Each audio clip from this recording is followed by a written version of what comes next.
ხან შვილებზე მესაუბრებოდნენ, ხან ოჯახზე, ხან ჩემს პირად ცხოვრებაზე. ლისის ტბის ყოფილი მესაკუთრის რამაზ ახვლედიანის ისტორია 2004 წლიდან იწყება. მაშინ როცა მისი ქონებით მაშინდელი ხელისუფლება დაინტერესდა. ყვება რომ მასთან პირველი კონტაქტზე ვიცე-მერი თემურ ქურხული გავიდა, რომელიც ახვლედიანს ჰოლანდიელ ინვესტორებთან თანამშრომლობას თავაზობდა. სწორედ აქ ჩნდება მამუკა ხაზარაძის გვარი, რომელიც ჰოლანდიელ პარტნიორთან შეხვედრაზე მისულ ახვლედიანს მათ ნაცვლად ხვდება. პარტნიორობაც ხაზარაძესთან ფორმდება. სააქციო საზოგადოების სარევიზიო კომისიის ხელმძღვანელი კი ბადრი ჯაფარიძე ხდება. ამერიკის მერიდან და მთხოვა შეხვედრა ერთ-ერთმა მაღალჩინოსანმა ეს მაშინდელი ვიცე-მერი თუ პრემიერი ახლა აღარ მახსოვს ზუსტად როგორი თანამდებობა იყო ბატონი თემურ ქურხული პირველი ასე მითხრა არის დაინტერესებული იმით რომ ჰოლანდიელი ინვესტორი რომელიც მე შემხვდებოდა მასთან უნდა გამეფორმებინა ერთობლივი კომპანია ან საწარმო და რომელიც მოახდენდა შემდგომში ამ ლისტის განვითარებას. მე თუ ვარს ვიტყოდი, კიდევ ვიძახი ეს იყო 2004 წელს. ოქროაშვილი თვარსთე მაშინ გენპროკურორი იყო და მასთან მექნებოდა ურთიერთობა. მოულოდნელად მეუბნება მამუკა რომ ის ტერიტორია რაც ჩვენ გვაქვს, ანუ რაც მე პრივატიზების შედეგად მეკუთვნოდა იქ არ იქნებოდა საკმარისი, იმიტომ რომ მოახდინეთ ამ საკითხის განხილვა, იყო დამატებით ტერიტორიები საჭირო. რახან ეს ტერიტორიების მოთხოვნა დადგა ლისის ტბის მიმდებარედ იყო ყველას მოგვეხსენება მცხეთის რაიონის სატყეო მეურნეობის ტყეები და საჭირო გახდა მაშინ რომ გამოსულიყო განკარგულება მიიღო პარლამენტის კანონი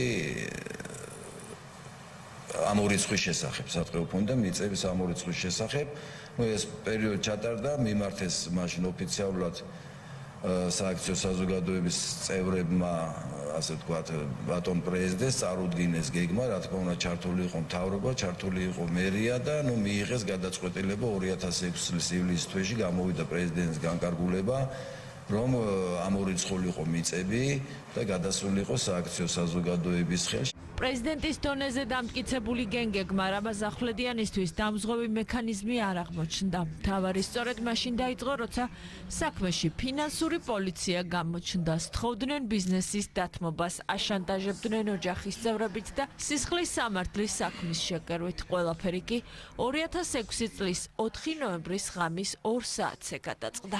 განსაკუთრებულ საქმეთა გამომძიებელი უფრო სამართლოს უფროს თუ არ ვწდები, იყო ხიზანიშვილი. გამომიცხადა რომ უნდა მეფიქრა ჩემ ბიზნესის დათმობაზე სახელმწიფოს სასარგებლო. ამის შემდგომ დაიწყო ის კოშმარი, რასაც ქვია, კოშმარი 2004 წლის 4 ნოემბერი, ამას 6 წლის 4 ნოემბერი ხას უსმევ, იმიტომ რომ ეს იყო შაბათი დღე. მე რეკამდე რომ მომთხოვეს რომ აუცილებლად უნდა მივსულიყავი მასთან ფინანსურ პოლიციაში იქ დამხდნენ რამდენიმე ადამიანი რომელმაც ერთ-ერთი იყო გამომძიებელი ჩოხელი რომელმაც მითხრა რომ მე შენ ახლა დამკითხა დაკითხვის პერიოდი გაგრძელდა 3-4 საათი სადაც შიგადაშიგ რა თქმა უნდა იყო იმაზე ლაპარაკი რომ აი ახლა შენ უკვე გამზადებთ ეტაპისთვის და რომ იცოდე და ამიტომ სანამ რაღაცა იქნება აუცილებლად უნდა მიიღო გადაწყვეტილება. შემოვიდა მოადგილე ვარო ესე გამეცნო გელოვანი კეზერაშვილის მოადგილე და საკმაოდ რაქნაო დაწერაო განცხადებაო და იმგენმა რომ უთხეს არა თავს იკავებსო ამაზე აღშფოთ და კეზერაშვილმა ისიც მითხრაო თუ შენ დღეს ღამის 11 საათამდე არ გეკნებოდა დაწერილი განცხადებაო შენთან ერთად მეც დავამპატიმრე შენ ხო იციო მიხეილ სააკაშვილი არის ამ საკითხით დაინტერესებული ავთანხმდი რომ მეთქი დავწერ მეთქი მაშინ ამ განცხადებას მაგრამ ვის სახელზე თქო და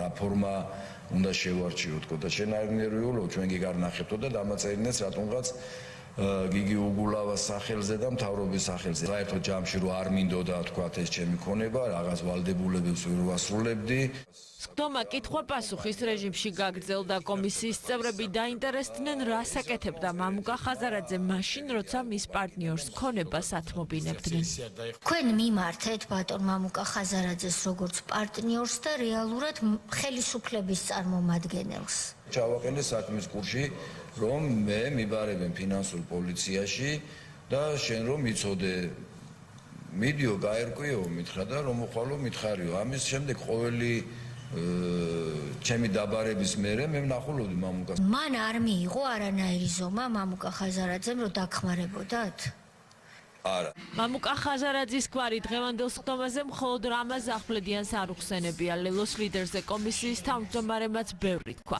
თია წულუკიანმა უკვე სასამართლოში წასულ საქმეზეც ისაუბრა და კომისიის მისამართით ხაზარაძის მიერ გამოთქმულ ბრალდებებსაც უპასუხა.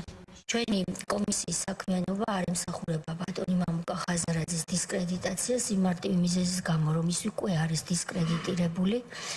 ვინაიდან როგორც აქ მოსმენილი ფაქტებით ირკვევა ბატონი მამუკა და TBC ბანკი მაშინ ნაციონალური მოძრაობის ხელისუფლების დროს იყვნენ რეალურად გარკვეული ტიპის ხელის ბიჭები, რომლებიც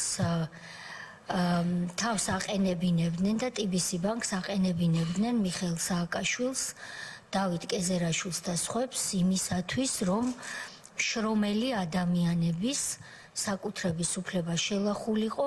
რამაზ ახვლედიანი ერთ-ერთია და არა ერთადერთი, რომელიც 2003-12 წლებში ქონების იძულებით დათმობის ისტორიას ყვება. თუმცა ბიზნესის რეკეტზე კომისიას სავარაუდოდ კიდევ ბევრი ადამიანის მოსმენა მოუწევს.